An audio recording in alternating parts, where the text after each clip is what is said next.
च्या धामधुमीत कोल्हापूर उत्तरचा मतदारसंघ भाजपकडे जातो की शिवसेनेकडे राहतो याची उत्सुकता ताणली गेली आहे।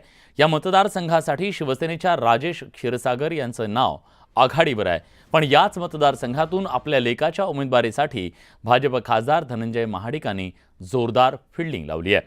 त्यामुळे जागा वाटप प्रक्रियेत ही जागा सध्या महायुतीसाठी अडचणीच्या जागांपैकी एक मानली जाते।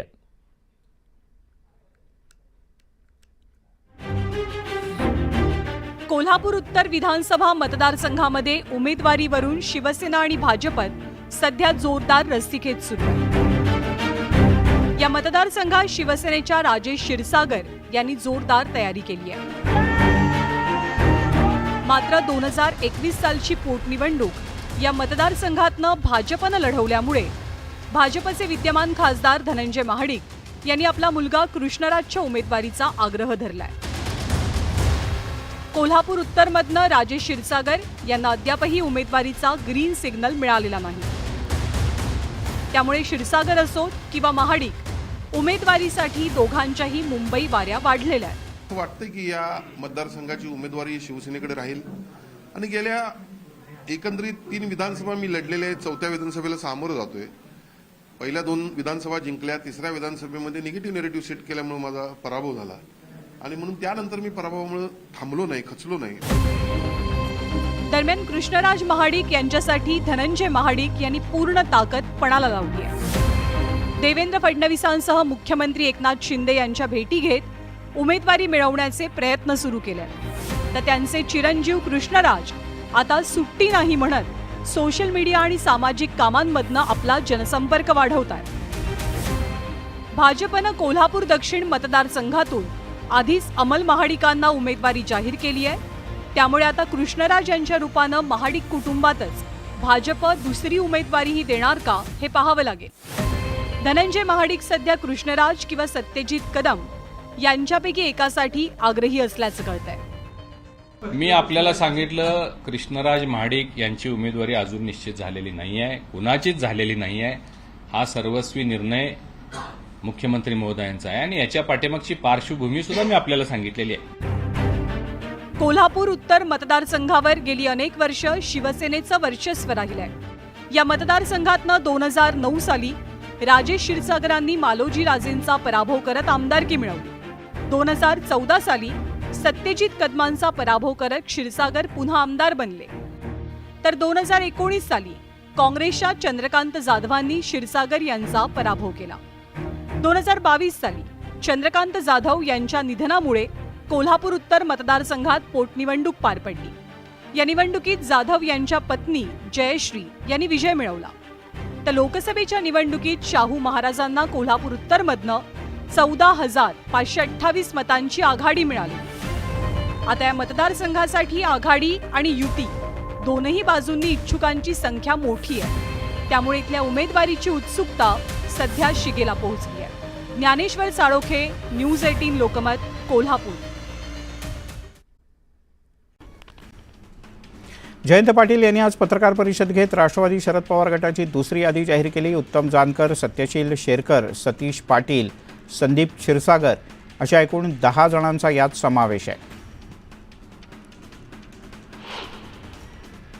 राष्ट्रवादी काँग्रेस शरद पवार पक्षाकडून पुण्यातले 2 उमेदवार घोषित करण्यात आले आहेत। पर्वती विधानसभा मतदारसंघातून अश्विनी कदम तर खडकवासल्यातून सचिन दोडके यांना उमेदवारी जाहीर करण्यात आली आहे।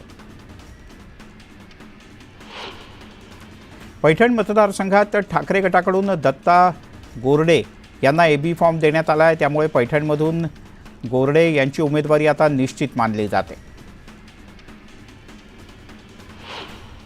भुसावळ मतदारसंघाची राष्ट्रवादीकडे असलेली जागा महाविकास आघाडीत काँग्रेसकडे गेली आहे। शरद पवार गटातून इच्छुक असलेल्या राजेश मानवतकर यांना काँग्रेसनं उमेदवारी दिली आहे। गोंदिया जिल्ह्यातील आमगाव देवरी विधानसभेची काँग्रेसची उमेदवारी राजकुमार पुरामांना जाहीर झाली आहे। त्यामुळे काँग्रेसनं विद्यमान आमदार कोरोटे यांचं तिकीट कापल्याचं स्पष्ट झालं आहे।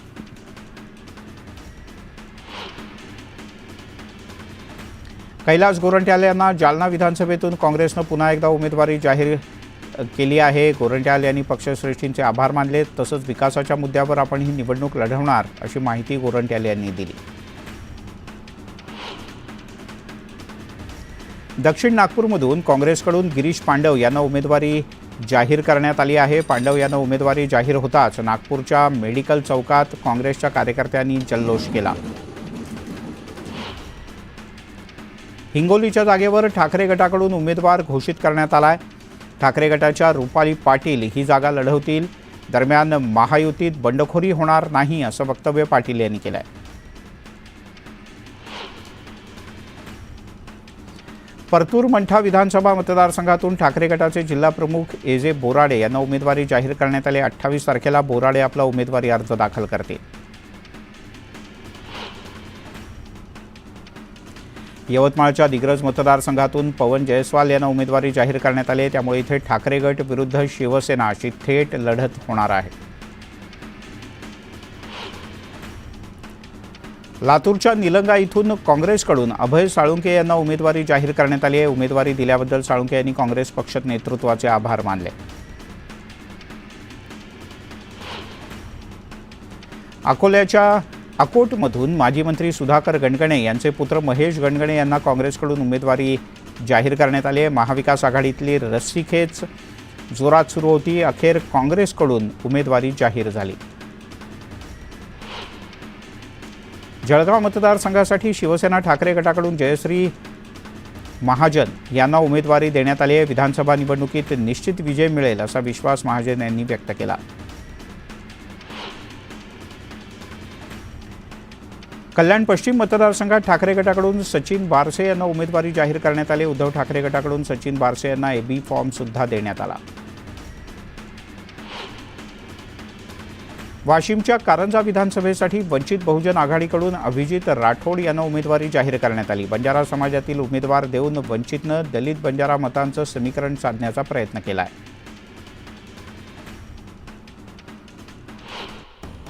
आणि एक ब्रेकिंग न्यूज हाती येते. किशोर जोरगेवार उद्याला भारतीय जनता पक्षात प्रवेश करणार आहेत. जोरगेवार यांना भाजपतून तिकीट निश्चित मानलं जातं. मुनगंटीवार यांच्या उपस्थितीत हा पक्षप्रवेश होणार असल्याचं कळतं. जोरगेवार यांना त्यांच्या कार्यकर्त्यांनी विरोध केला होता. त्यामुळे त्यांनी सुधीर मुनगंटीवार आणि अमित शहा यांची भेट घेतल्याचं कळतं. मात्र जोरगेवार यांना होत असलेला विरोध शांत करण्यात पक्षश्रेष्ठींना यश आलंय. आणि आता जोरगेवार यांचा भाजप प्रवेश निश्चित झालाय. त्यांचं तिकीटही निश्चित झालंय.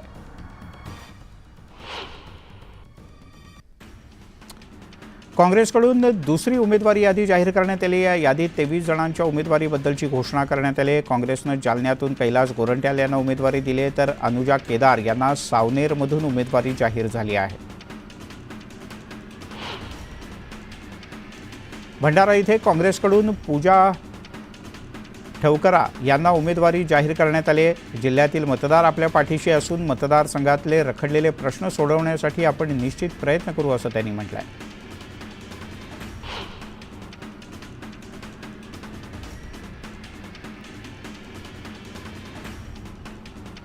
महाविकास आघाडीत जागा वाटपाबद्दल उत्तम समन्वय असून नाना पटोले यांच्याशी माझा चांगला संवाद असल्याचं खासदार संजय राऊत यांनी म्हटलंय. पटोलेंशी बोलून जागांची अदलाबदल केल्याचंही राऊत म्हणाले.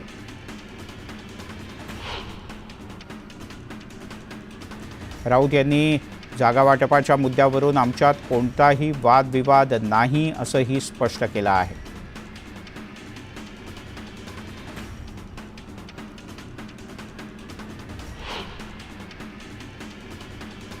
नाना पटोले यांनी उद्धव ठाकरे यांना एक पत्र लिहिलं आहे. शिवसेनेचे उमेदवार परस्पर जाहीर करून एबी फॉर्मही दिल्यानं नाना पटोले हे नाराज असल्याचं कळतं.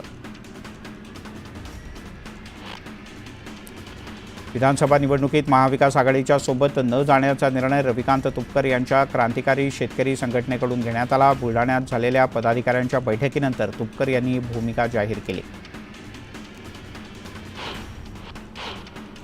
हिंगोलीमध्ये काँग्रेसचे माजी आमदार भाऊराव पाटील गोरेगावकर यांनी अपक्ष निवडणूक लढवण्याची घोषणा केली. हिंगोलीमध्ये ठाकरे गटानं आपला उमेदवार जाहीर केल्यानंतर गोरेगावकर चांगलेच नाराज झाले.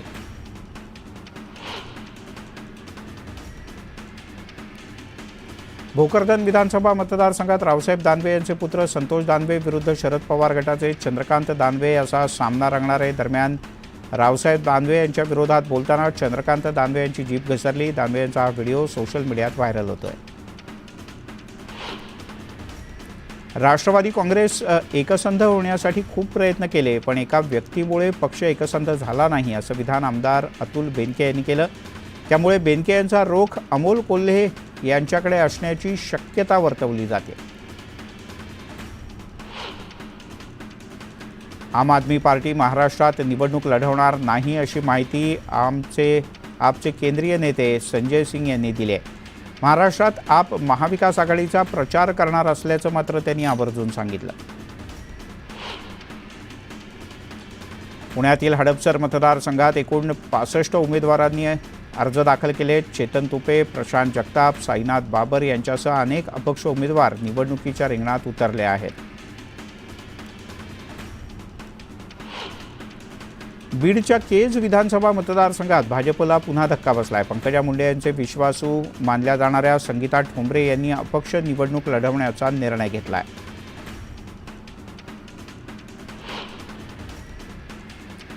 माजी समाज कल्याण मंत्री बबनराव घोलप यांनी शिवसेनेचा राजीनामा दिलाय. मागण्या मान्य न झाल्यानं घोलप यांनी शिवसेनेला रामराम केलाय आणि उद्या ते पुन्हा एकदा उद्धव बाळासाहेब ठाकरे शिवसेनेत प्रवेश करणार आहेत.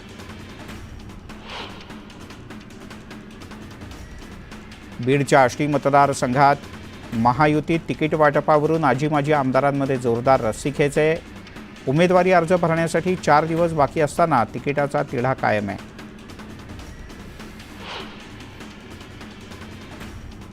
वर्धा विधानसभा मतदारसंघात इच्छुक उमेदवार संभ्रमात आहेत. महाविकास आघाडीत अद्यापही उमेदवारांच्या नावाची घोषणा नाही, त्यामुळे इच्छुक उमेदवारांची उत्सुकता शिगेला पोहोचली आहे.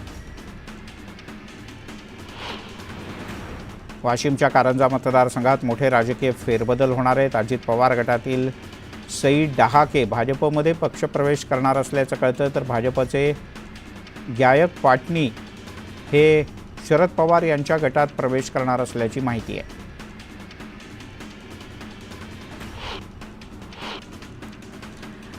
आंबेगाववर शिरूरमधून राष्ट्रवादी काँग्रेस शरद पवार पक्षाचे देवदत्त निकम हे सोमवारी उमेदवारी अर्ज दाखल करतील. अर्ज भरण्यापूर्वी मनसर बाजार समितीत निकम यांची जाहीर सभा असणार आहे. आंबेगाव शिरूर विधानसभेसाठी मराठा समाजातील इच्छुक उमेदवारांनी जरांगे पाटील यांची भेट घेतली. यावेळेला सगळ्यांनी एकत्र बसून एका नावावर एकमत करून सांगा, त्यानंतर उमेदवार ठरवणार असं आश्वासन जरांगे यांनी इच्छुकांना दिलं. सभेमध्ये भाषणाच्या वेळेला वसंतराव देशमुख यांनी जयश्री थोरात यांच्याबद्दल आक्षेपार्ह विधान केलं. या प्रकरणी गुन्हा दाखल करण्यात आला असून पोलीस अधिक तपास करत आहेत अशी माहिती महिला आयोगाच्या अध्यक्षा रुपाली चाखणकर यांनी दिली. एकीकडे लाडकी बहीण म्हणायचं आणि बहिणीवर घाणेरडे शब्द वापरायचे अशी प्रवृत्ती ठेचून काढली पाहिजे असं म्हणत अंबादास दानवे यांनी वसंत देशमुख यांच्या वक्तव्याचा खरपूस शब्दात समाचार घेतला. जयश्री थोरात यांच्यावरील आक्षेपार्ह वक्तव्यानंतर संगमनेरमध्ये काँग्रेस चांगलीच आक्रमक झाली. पोलीस स्टेशनच्या समोर काँग्रेसच्या कार्यकर्त्यांनी ठिय्या आंदोलन सुरूच ठेवलं आहे. कालची घटना अतिशय वाईट आणि न शोभणारी होती. वसंत देशमुख यांचं वक्तव्य त्यांच्या वयाला तरी शोभतं का? देशमुख यांच्यावर कारवाई व्हायला हवी अशी मागणी जयश्री थोरात यांनी केली आहे. साकूर गावातलं भाषण माझी टिंगल करणारं होतं. सुजय विखे यांची गेल्या काही दिवसातली भाषणं तपासा, तेच दिसेल असं जयश्री थोरात यांनी म्हटलं आहे.